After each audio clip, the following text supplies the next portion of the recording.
Welcome to another episode of Chasing the Beast. I'm your host Chuck, and I got my good friend Tim Coonbo Baker on here. Tim, how you doing tonight? I'm doing very, very well. How about you? Doing pretty good. I'm enjoying the warm weather finally. I got tired of all that cold stuff. Yeah, us too. I finally ran our air conditioner for the first time this weekend, and actually had to mow my grass over the weekend. Only the second time this year so far. All you people down in Alabama, eat your hearts out. Yeah, but it's been one good thing about it. It's been good boogering weather up here. Still, the bugs aren't out yet, and the trees aren't greened up yet. So there's still a good bit of stuff that you can do outside without worrying about a bunch of that stuff. Right. Although we were out this afternoon and I saw my first pretty good-sized snake of the year. He was trying to crawl across the road, slipping and sliding around. I sort of helped him on across and got him off over in the grass, and he took off. It was a beautiful, big old rat snake. I saw my first... Almost. Go ahead. Go ahead. I saw my first rattlesnake of the year. Thought about... Oh, really? Mm-hmm. Huh. I haven't come across any of that yet. A buddy of mine sent me a picture of a king snake out in his yard eating a copperhead. Oh, wow. That was pretty cool. Yeah, king snake was doing its job. So, right there near his house. And I thought about trying to catch this rat snake and taking him home and turning him loose there in my yard. Keep the rats and the mice at bay. Right. All the non-poisonous ones I can find, I bring them home with me. I often bring them home, if it's fairly close by. Where I live is known to be a hot spot for rattlesnakes, and I turn king snakes and rat snakes and stuff like that loose, and black snakes loose around my house, and it keeps the rattlesnakes and stuff at bay. So far, I haven't found any there, knock on wood, right in my yard, although the biggest live one caught in the state of Missouri in years and years was caught about 600 yards from my house last summer. Oh, wow. The really good thing is they let it go. Big old timber rattler. A little bit over 4 feet long. Oh, wow. That's a big one. Yeah. Wow. I don't want to walk up on that thing down in my woods down next to the creek or something. Right. Well... Yeah. The reason I got you on the show tonight, Tim, is a couple weeks ago we had a little trip, and wanted to get you on here and let's talk about the trip we had. We had an excellent trip. Had all kinds of activity, and if you want to go into some of that, let's tell the folks what we experienced. Yeah, actually, this is now it's been about a month ago. We went down to Oklahoma. It was a group of about 15 or so of us, and we went to a few places where we've been in the past, and then we went to some new places that we never had been before. And so it was pretty dadgum fun. When we first got there, the weather was very, very windy, so we had to work around that. We started out on some federal property, pretty much in central Oklahoma. First night out, some of the places where we were wanting to call, it was just too windy, and you couldn't hear a thing for the wind howling.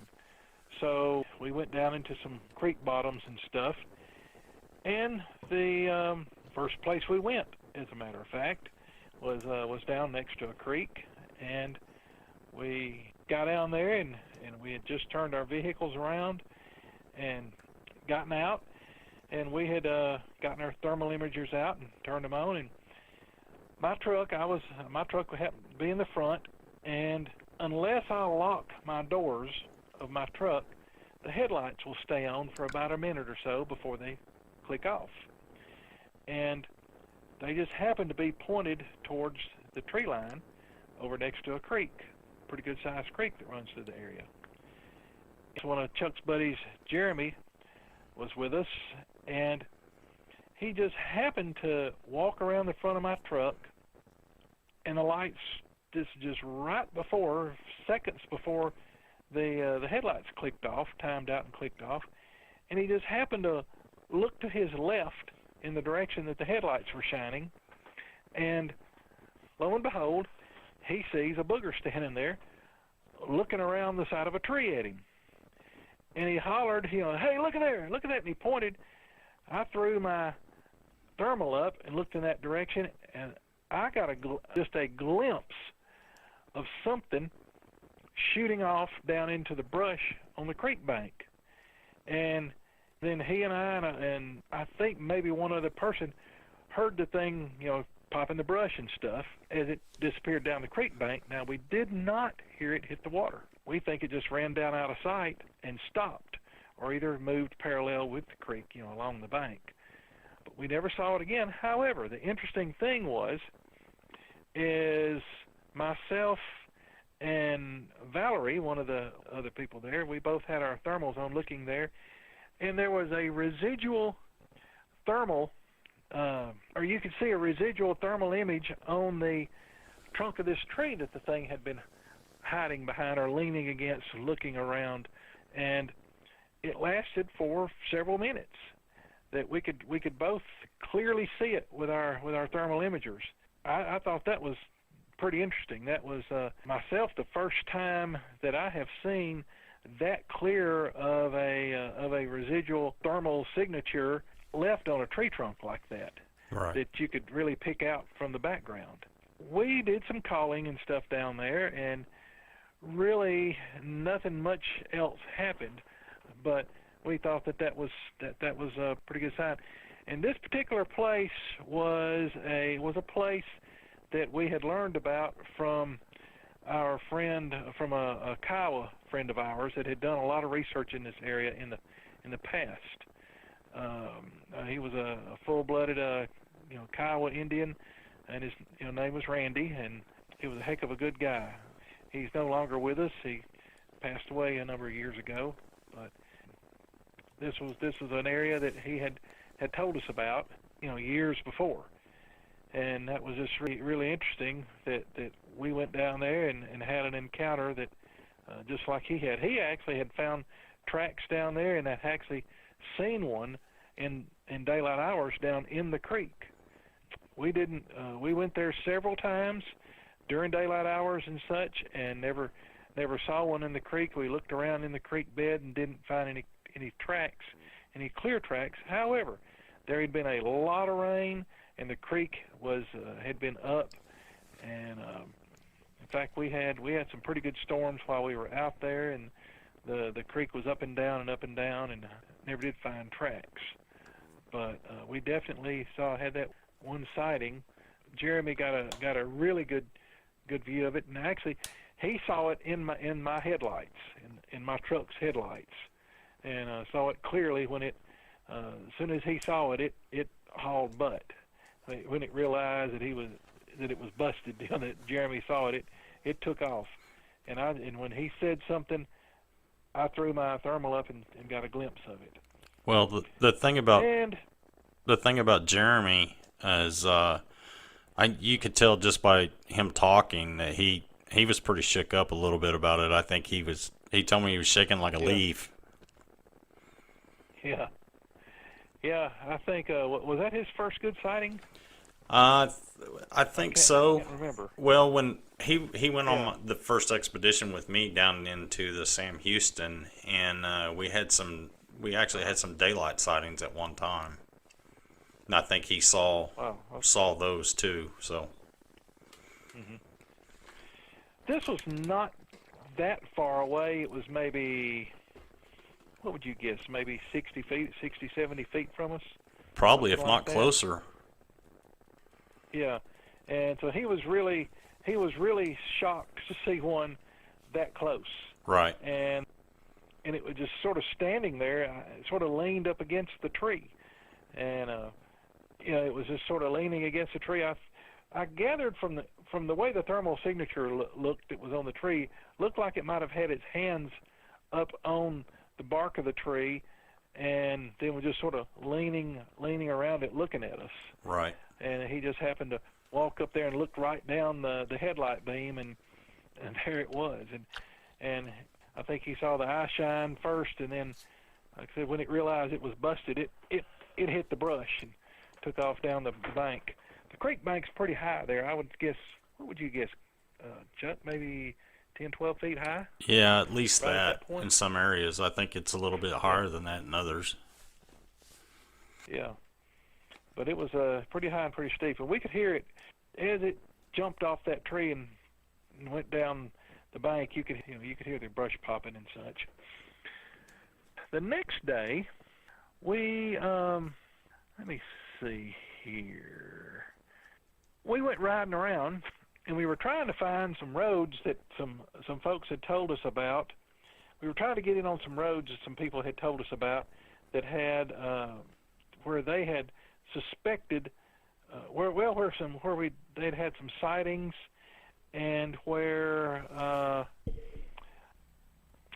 there's just a lot of good-looking territory. As a matter of fact, it's a place where we were trying to get into. It's a place that I found what everybody I've shown this to thinks that this may be a booger that I found on Google Earth or on Google Maps satellite view. That there is something tall on a 2-track road, and it casts a shadow. And when you compare it to the trees that are in the area, it looks like that this is a shadow of something 9-10 feet tall. And there's definitely something there, absolutely positively. Of course, you can't get a whole lot of detail of it. But when you go look at the image of people and what people look like in a town not too far away from this thing is definitely much, much larger than humans that you can see not too far away. Unfortunately, we couldn't get in there. We hiked in there a ways, but we could not go. We didn't have the time to hike all the way back into where we were wanting to drive to where we saw this image of something. Of course, didn't expect it to be still there, standing out in the road or anything like that. But we knew that where this thing showed up on Google, that's definitely really good territory. Unfortunately, these roads that had formerly been open that you could drive down are now blocked. Gates are across them, and they're closed and locked. We talked to a number of people who have been in there in the past, and they said they had never seen those gates closed before. I thought it was also interesting that the gates were closed because it was turkey season. Yep. We found on other pieces of federal property, we found gates that were now open that are normally kept closed because of turkey season. We even talked at this first piece of federal property where we were.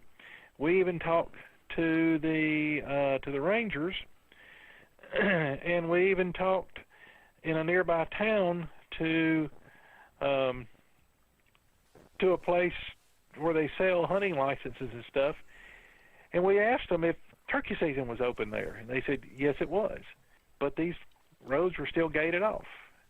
So we couldn't quite figure that out. We just thought it was interesting. I'm not saying that there's any kind of conspiracy or anything like that. I'm just saying that roads that we expected would be open were not. Yeah, I thought it was kind of strange. Yeah. Unfortunately, because of the roads that were gated off, 90% of the good research areas there were inaccessible to us. So what we did the second night there, the second day there, after we found out we couldn't get into where we wanted to go, I had done a good bit of, pre-research before we went out there, so I knew another area of this federal property where there had been quite a number of sightings, and along another creek, a different creek. So we went there during the day, and we went down to several areas, several roads that showed up on maps and stuff, and didn't really find much. We got out, looked around, went out back in the woods, poked around. As we were doing this, though, we found a road that really didn't even show up on any of the maps, and it showed up as you could just barely see it on Google Earth or Google satellite view, Google Maps satellite view. And it was open, and we went down to it, and oh my goodness, it went into a really, really good-looking area of fields along one side of this creek. And there were also, down in this creek, there were a lot of sandbars. So we piled out and hit the woods. As we were going down the creek and we came to the first sandbar, right as we were getting ready to go down the bank and onto the sandbar, now mind you, it had been raining earlier. It had rained the night before. We found up on top of the bank a really good, deep footprint. Fairly fresh footprint. Mm-hmm. And it was, Chuck, how deep would you guess that thing was? An inch and a half? Oh, at least an deep inch into and a the half. ground? Yeah. Yeah. Anyway, I got beside it and and stomped my 250 pounds number 13s into the ground near it, trying to see what kind of a print that I could make, and I couldn't do anything, nothing even close. And this thing had stepped down, and the ground had squished out around this print. Now, the print wasn't all that big. It was only I don't know, around 13 and a half, 14 inches long, and maybe, I scaled it out, maybe 6 inches wide, something like that. Right. Interesting thing, there was just that one print and one print only. However, down on the sandbar, it was pretty juicy down there. The river had been up, or not the river, the creek had been up and then gone back down. And as when we went out onto the sandbar, we were in places we were miring up over the tops of our shoes and boots and stuff. And I got pretty wet, dirty, and sandy down there myself. We found some other tracks that we couldn't tell for sure if they were human tracks or if they were booger tracks or whatever, because they were in such soft ground that they were indeterminate. We did get further down the creek though, and we found some pretty good knuckle prints, and it looked like that one had been going down through there quadrupedally and had crossed again, come off the bank and out across the sandbar quadrupedally. Some of the tracks, though, that again it had rained pretty hard the night before, and the creek was literally going down while we were there. So there was water standing in some of the prints and some of the tracks, and there was only a couple of them that were undamaged by water flow. But you could tell that whatever it was, it looked like it wasn't very big. I would say it wasn't a full-grown adult, but it looked like probably a juvenile that had been walking quadrupedally. That was my thought too. And it headed out across this sandbar. Due to the fact that we were finding this evidence of very, very recent activity, we came back that night. And one of the things that we'd been wanting to do on this trip was employ a new method of calling. I'm not going to discuss very much at this point. After we've researched with it some more, we may reveal it in the future. But as of now, I'm not going to reveal what we're doing publicly. But it's a difficult process, and it is sometimes it works, sometimes it doesn't. But so far, when we've been able to get it to work right, it has results. Mm-hmm. If there are any boogers anywhere within a couple of miles, they're going to sound off. They're going to answer you. And what we found out on this trip is that, and very often, if they'll answer you, they're going to come in to see what's going on. Now, they may not come in right in there to you where you're going to be able to see them very easy, but they do come. So we employed this method down in this creek bottom, and it took a good 15 minutes of messing around to get it to work right.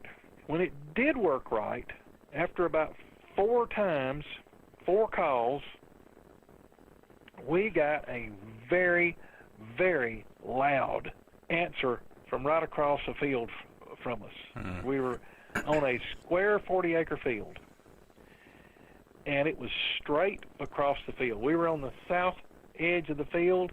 This came from the wood line on the north side of the field, straight across the field from us. And it was 4 very loud growls. Very loud, very distinct growls. And every one of us heard it. Yeah. I mean, even the ones of us that are sort of hard of hearing, everybody heard it. We started looking over there. Unfortunately, my thermal imager only has about 100-yard range. We had one fellow there, Dave, who had a thermal imager who had about a 300-meter range. In other words, about 330 yards.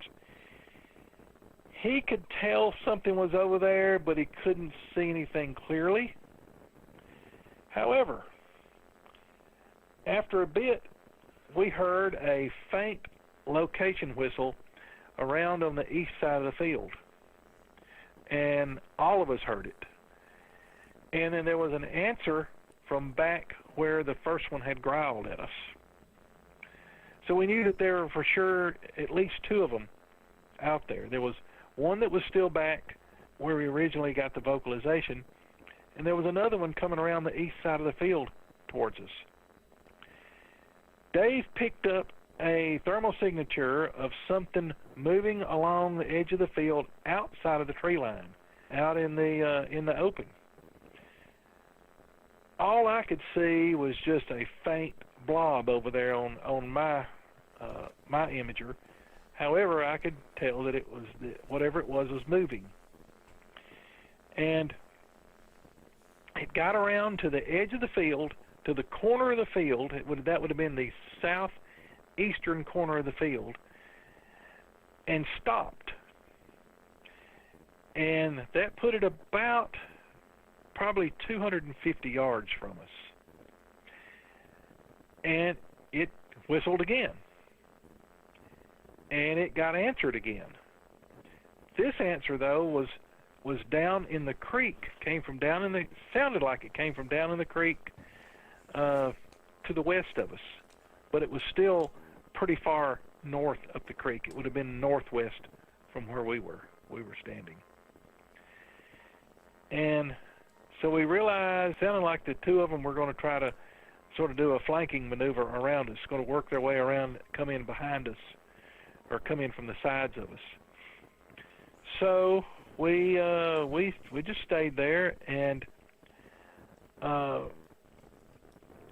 somebody clicked on a spotlight, a very powerful spotlight, and shined up into that southeast corner of the field. And sure enough, we saw eye shine. Everybody that was looking in that direction, we definitely saw eye shine, and it was definitely up a good distance off the ground. And it was too far away to really see much of the body of the thing, But it started out, it was right in the edge of the wood line, and when the spotlight hit it, it backed off into the wood line. However, it continued to move around further to the southeast, and it disappeared into the woods that were continuous from the southeast corner of the field all the way around to south of us. Well, we held our ground and stayed there, and people were listening and very carefully, and we had recorders going, and we were watching with our thermals, and unfortunately we did not have any good night vision scopes with us. The guy who had the night vision scope wasn't there yet. We began to hear heavy footsteps in the woods to the southeast of us. I'd very distinctly heard, even I heard, 3 very heavy steps back in the woods. Probably, I would guesstimate, 30-40 yards away from us. As soon as we heard that, there were 2 different kinds of frogs giving it hell at the time in the swamp straight south of us. There were spring peepers, and then there was another kind of larger frogs, I think maybe leopard frogs or something, or grass frogs, carrying on a bunch of stuff. And instantly, all the frogs and all the bugs and everything went quiet. That was a pretty eerie feeling. Yes, it was. It was very eerie. We stayed there. We kept watching with our thermals. I walked around on the south side of the vehicles because at this time the one that had been down the creek, sort of to the northwest of us, was occasionally making a sort of quiet vocalizations and stuff. And I knew that this other one was on the other side of us, straight 180 degrees away to the southeast of us back in the woods. And it was the one that caused all the frogs and everything to be quiet. We knew it was back there because we'd heard those 3 very heavy footfalls. Mm-hmm. So I stayed there by myself on the southwest, on the south side of the trucks. And after a bit, I started feeling queasy and started getting sort of sick to my stomach. And I walked around, and I can't remember. I asked somebody, it might have been you, Chuck. I don't remember who it was. I asked somebody, I said, "Do you feel okay?" They said, "No, I don't." I think whoever it was. I think we were all feeling a little puny at that point.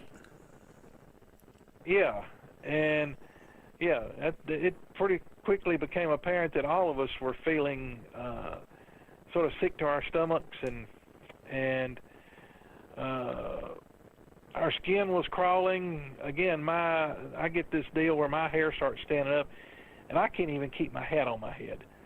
My hat kept coming up. My hair was standing up so bad, my hat kept coming loose, and I had chilly bumps running all up and down my arms and legs and everything, and I felt like I was going to throw up. Mm-hmm. And we endured that for another, 10, 15 minutes or so, and the things just got quiet. There was no sound whatsoever that we could discern. I was listening very, very careful to see if I could pick up any vestiges of infrasound from being done by juveniles.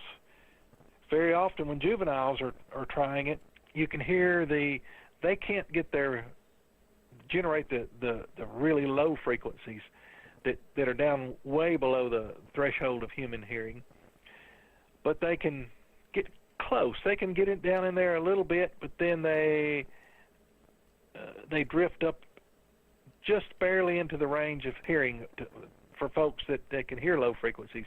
And I can hear low frequencies quite well. and it'll sound like sort of a low droning, sort of a wow, wow, wow, sort of like that. Sometimes, you know, the frequency, I mean, the speed of the variance will change, but that's sort of what it'll sound like. And when I hear that, I know it's a juvie trying out their infrasound capability. Now, when you're getting all these other symptoms, the sick to your stomach and, you know, really bad chilly bumps, anxiety, some people actually go into almost like anaphylactic shock. We had Kelly Mattingly, who one of our group that was with us starting all the way back in the late 90s. She would actually go into shock. She would display symptoms of shock, and you had to get her out of there. And it would a lot of times take her. The only way she could recover from it, she had to go through a sleep cycle.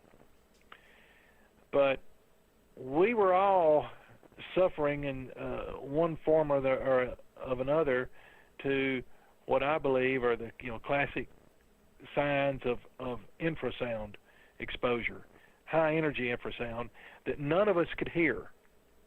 And when that's happening, when you can't hear any of it at all, that tells me that it's mature adults that are doing it to you. It's not a bunch of juvies. This is the big boys that are doing it to you.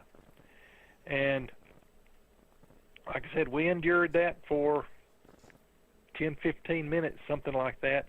Nothing was coming in closer. We couldn't pick up anything on our thermals. At this point, we clicked on our spotlights and stuff, and we're shining back in the woods trying to, get glimpses of eye shine. We couldn't see anything, couldn't hear anything. We decided that at that point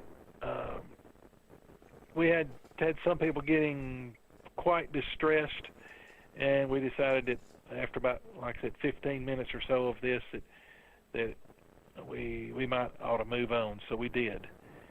And I was watching very, very carefully as we left to see if we saw or heard anything, and or saw anything as we were leaving, and we didn't. Interesting thing, I sort of half expected once they moved in and got fairly close to us and held their positions. I sort of half expected to get pelted with some rocks or something, but none of that, or tree limbs or something. None of that ever happened. No rock throwing or limb throwing or anything like that. They just came in and got off out there just far enough out into this, held off far enough out in the sticks that we couldn't detect exactly where they were, but they were close enough that they could zap us pretty good. But I even shined around and looked around carefully with my thermal to see if any of them had belly crawled in there.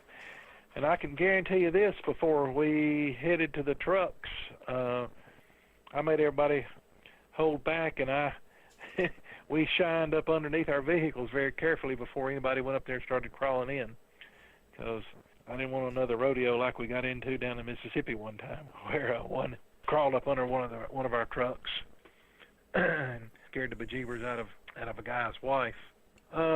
Okay. We went to some other places. I left out one.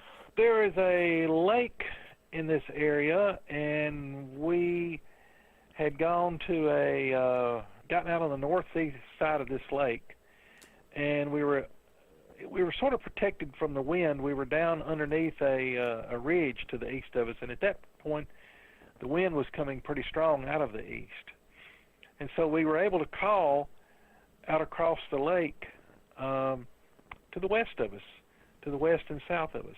And we got some faint answers.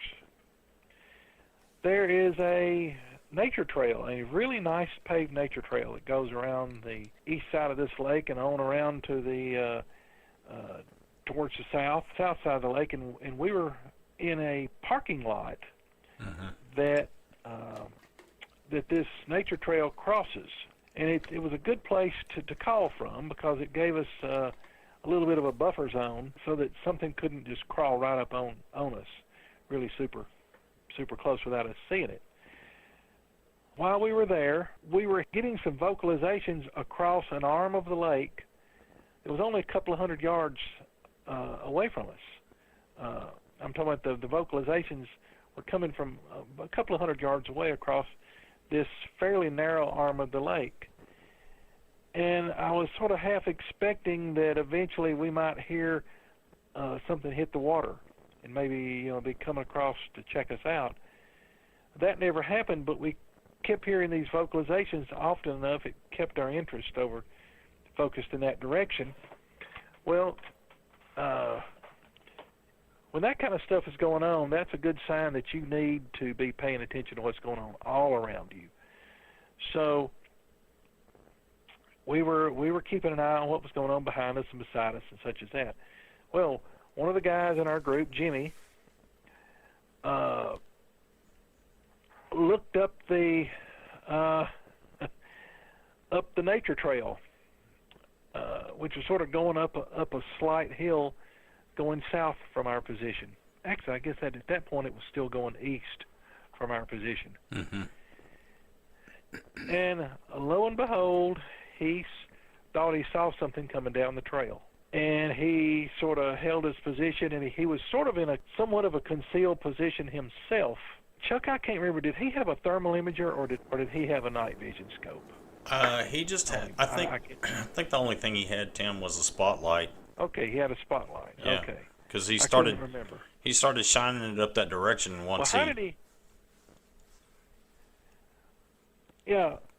how did he pick up on it? Was it just moonlight? It was just he saw it in the just saw the dark shadow moving right in the moonlight. Is that how he picked it up coming down the trail? Right. Okay, that would make sense. Okay. Anyway, he somehow he became aware of something coming down the trail. When it got to a point, I think it saw him and stopped. And that's when he clicked his spotlight on. And the thing, I'm going to let you tell this, Chuck, because I'm not sure I remember exactly what happened. But go ahead. Okay, where he was standing, it was only about probably, I don't know, probably 40 or 50 yards from the trail entrance.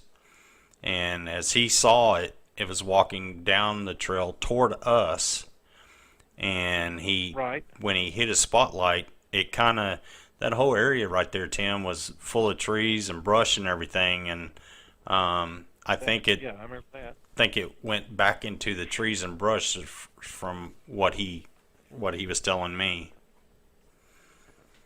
Right. So what I remembered was that he said it jumped. It would have been to our right. Right.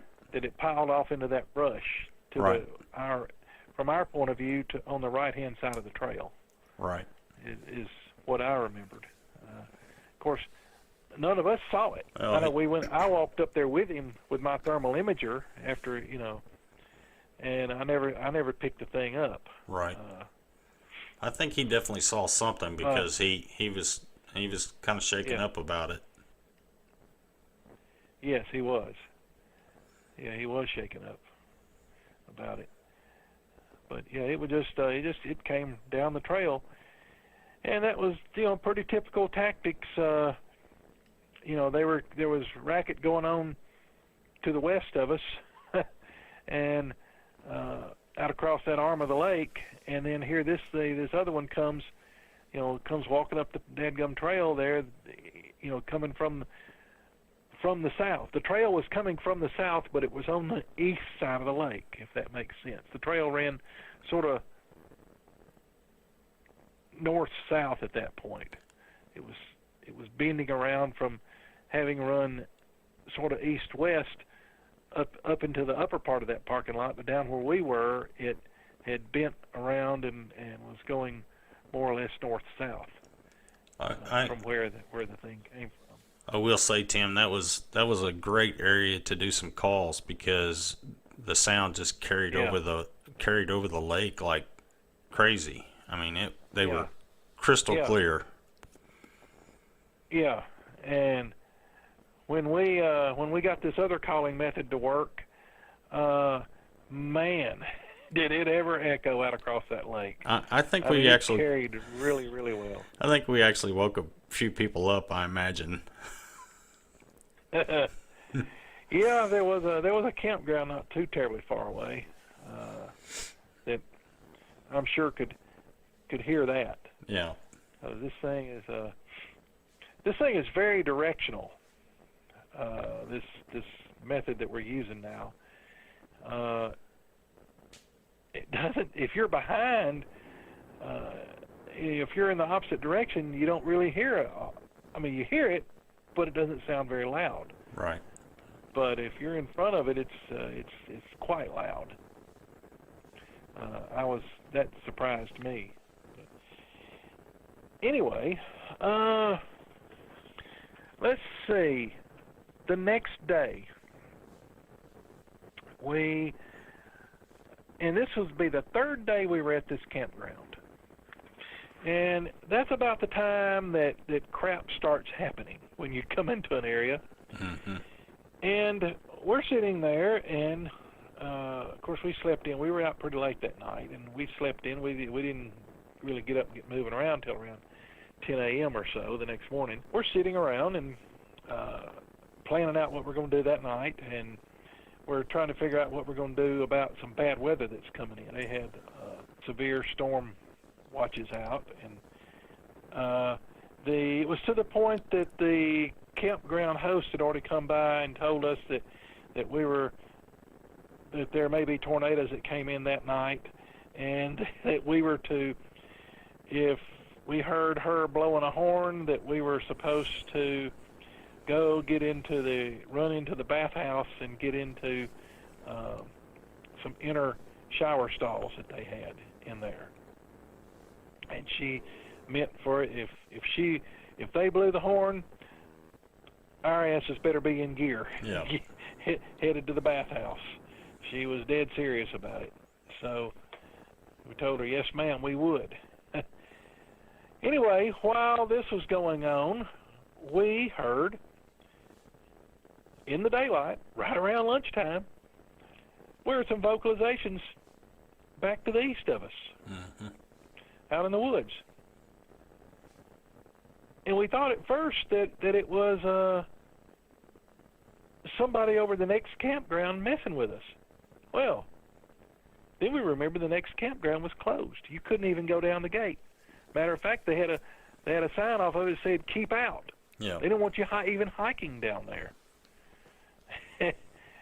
And we thought, okay, well, there's no signs right there behind our camp, so we hit the woods and went down into a big draw down to the east of where we were camped. We were all camped along the east side of this particular campground, and there was nothing beyond us to the east, but there was about 400 yards of woods, and then there was a closed campground beyond that.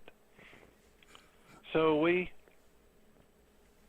scattered out down through the woods and started working up this big. There was sort of I guess you'd call that a wet weather creek. Right.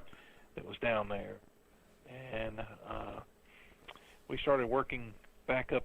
We went down next to a lake, and then started working our way back up through this wet weather creek bottom. We heard numbers of vocalizations, and we heard wood knocks and such as that while we were down in there. Saw nothing. We looked very carefully for tracks and such. Found none of them. We did find some interesting limb structures. We found some twists and some breaks. Very interesting thing. We walked up on a very large sentinel tree structure. This thing looked like you could fit 6 troops of boogers up in it. It was pretty big.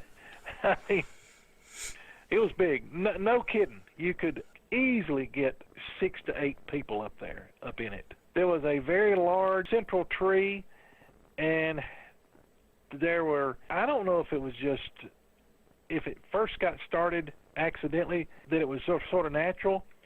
It looked like that there was a tree growing right on this Wet Weather Creek bank that the creek had undercut, and that it had leaned over against this other large oak tree. But then definitely there were tree trunks and crap, big dead trees and stuff that had been drug in there from somewhere and stood up and leaned up against it. Mm-hmm. A couple of them upside down even. That the big end of the tree trunk was up in the air, whereas the smaller end was down against the ground. I would guesstimate, I don't know, 6 to 8 fairly large trees. Mm-hmm. Yeah. Were pushed all up together, and you could have any kid with any climbing skills at all could have easily climbed up in there. But the interesting thing is when if you got up in there a little ways, you could see right up into our campground. You could see the entire eastern half of the campground. Yeah. Well, Perfect not spot. eastern. You could see the northern half of the eastern half of the campground. You could easily see an entire quarter of the campground, and very clearly, and actually see over into the campground was a big loop.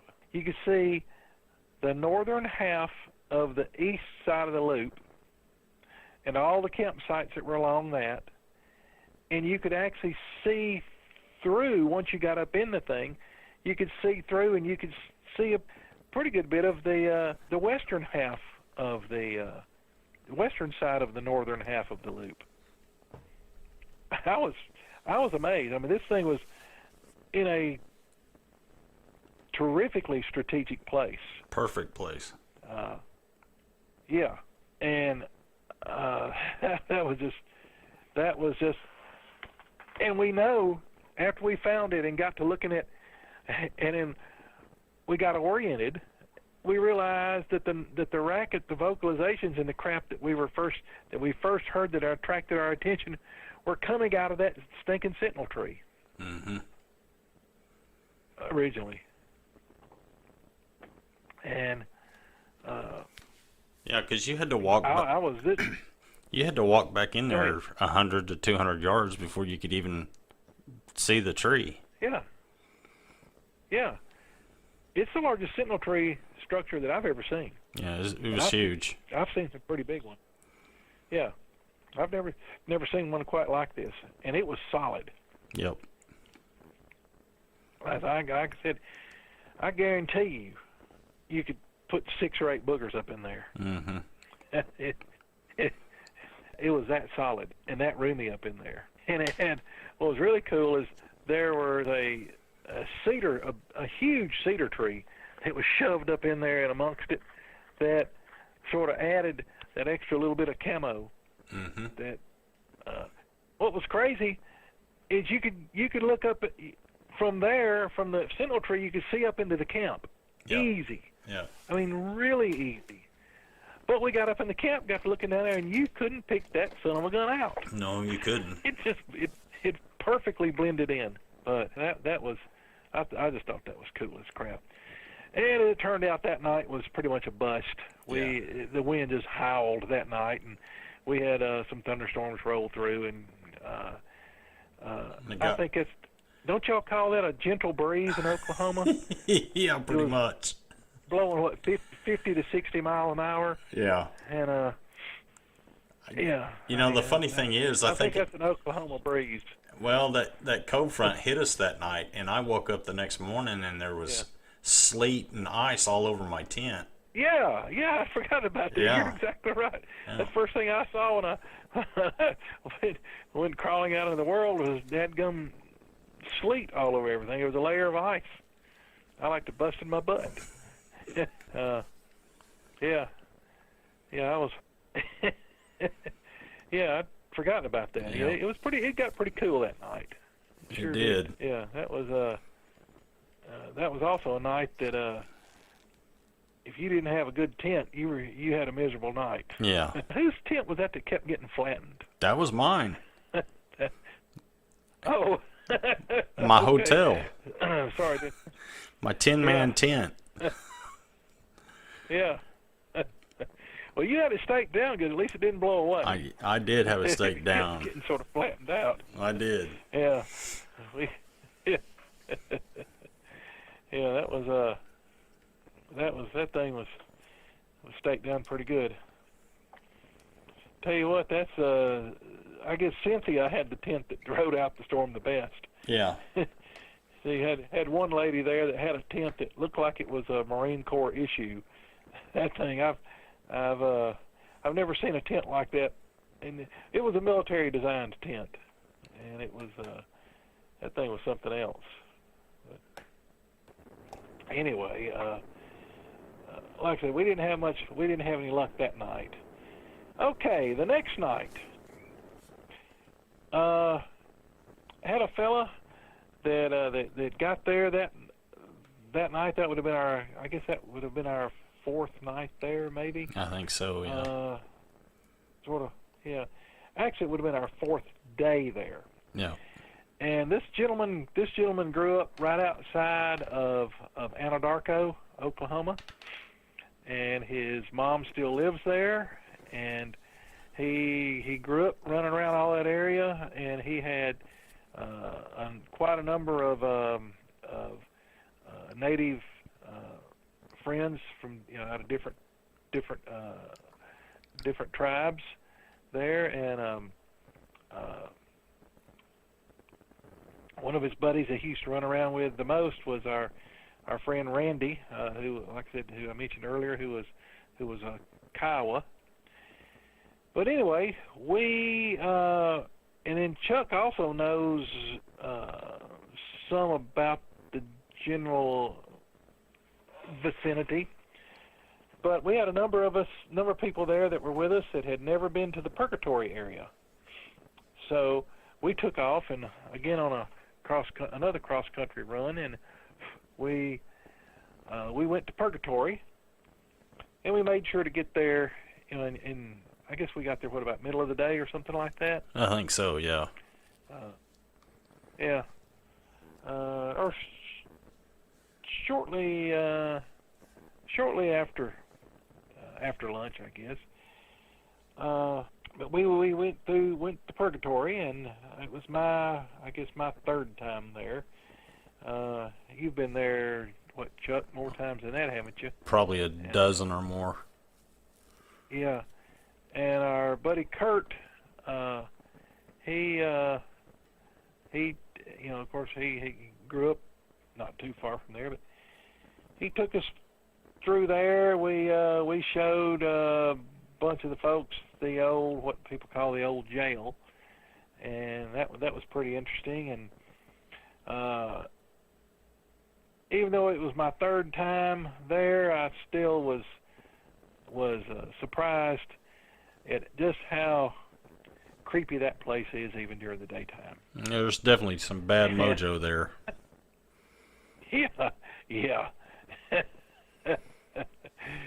Oh, what was funny, our buddy Jimmy was, he took off back in there, and he had a two-wheel drive truck. And he was saying, I'm not going to drive that truck back here when we come back at night. So anyway, we had to figure out a place to drop his truck off. And anyway, we went all through, drove through the Purgatory area and got out and looked around. We looked for tracks and stuff. Interesting thing, while we're out walking the road looking for tracks in the broad daylight, lo and behold, we hear a wood knock, sort of up on a ridge to the, I guess that would have been sort of to the southwest of us. Northwest.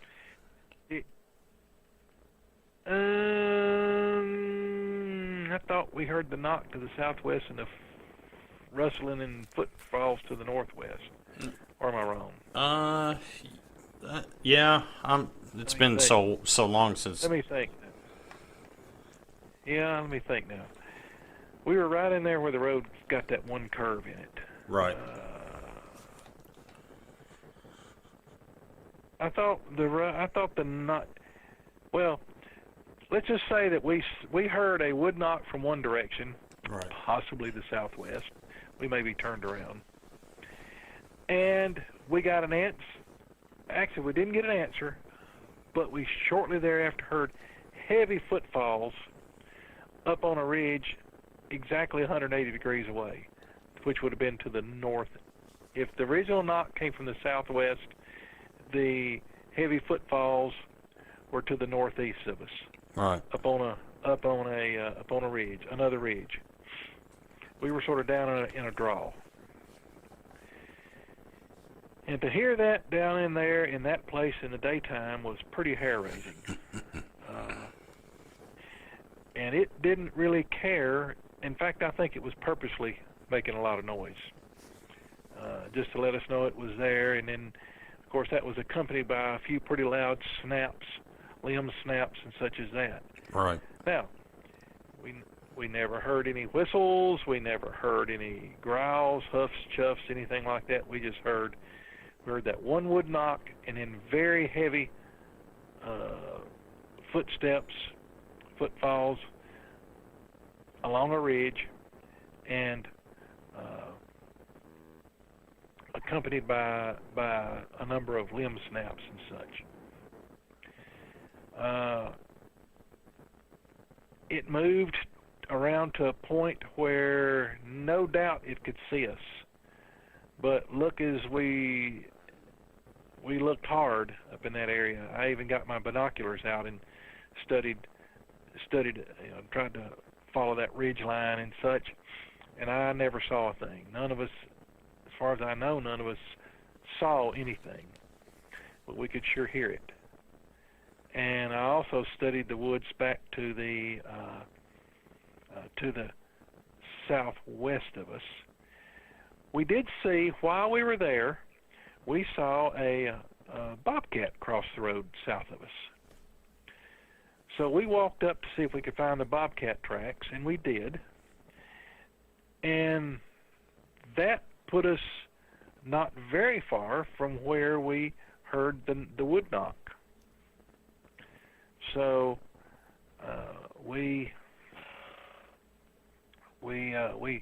I looked all up in there with my binoculars and such, and never saw anything. And of course, it could have been the fact that those binoculars could have put whatever it was that was easing up on us into a.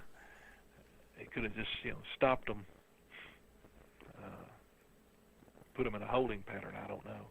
Yeah. But all I know is that we hung around there for probably about an hour or so, and just poking around, looking around, and exploring, and looking for tracks and other sign and stuff, and never had anything else happen.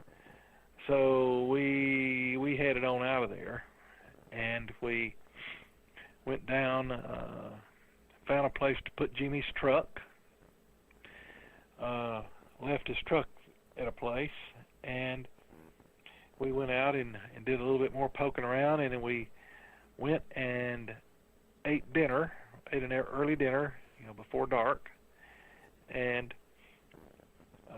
then we headed back. We headed out, and we went back to Purgatory after dark. We went back to that area. We got there, and it was, graveyard quiet. Mm-hmm.